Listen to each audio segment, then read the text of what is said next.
तुम्ही पाहताय शेतकऱ्यांसाठी आजच्या महत्त्वाच्या ठळक बातम्या। महाराष्ट्रात 88% महिला राबतात शेतात। देशात 62.30% प्रमाण पुरुष शेतकरी करतो 1836 तास काम।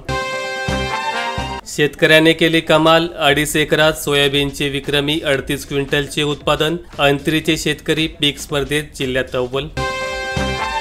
बोदवडच्या शेतकऱ्यांना 17 कोटीचा पीक विमा मंजूर। आमदार चंद्रकांत पाटील यांचा पाठपुरावा।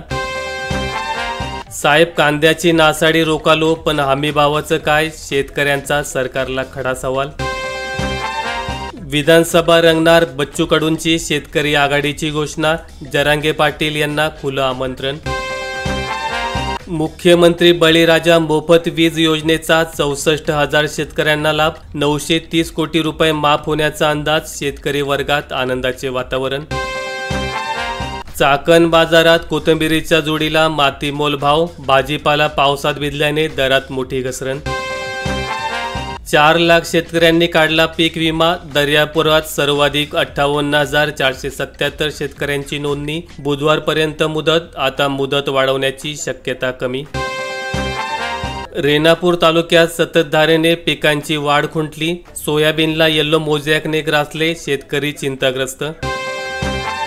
नागवेलीचे पाने खा, घरच्या घरी सर्दी खोकला पळवा। आयुर्वेदात सांगितलेले उपाय। मका, सोयाबीन व कापूस खरेदी चुकाऱ्यावरून शेतकऱ्यांचा गदारोळ। पोलिसांच्या हस्तक्षेपामुळे प्रकरण तूर्त थंडावले। अतिवृष्टीमुळे 2 महिन्यात शेतीचे 11.85 कोटींचे नुकसान। 13,000 शेतकऱ्यांना बसला फटका। आता एसटीचेही आरक्षण करा मोबाईल ॲपवर।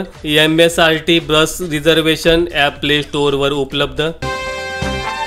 शेतकऱ्यांना सरसकट कर्जमाफी द्या, काँग्रेसचे धरणे आंदोलन। तहसीलदारांना निवेदन सादर। सततच्या रिपरिपमुळे पिके पिवळी पडली, तणही वाढले, शेतकऱ्यांच्या चिंतेत भर। शेतकऱ्यांना आता पावसाच्या उघडीपची प्रतीक्षा, बाजारपेठेवरही परिणाम। तीर्थदर्शनासाठी ज्येष्ठांना मिळणार 30,000 रुपये। तीर्थदर्शन योजना 30 ऑगस्टपर्यंत करता येणार अर्ज।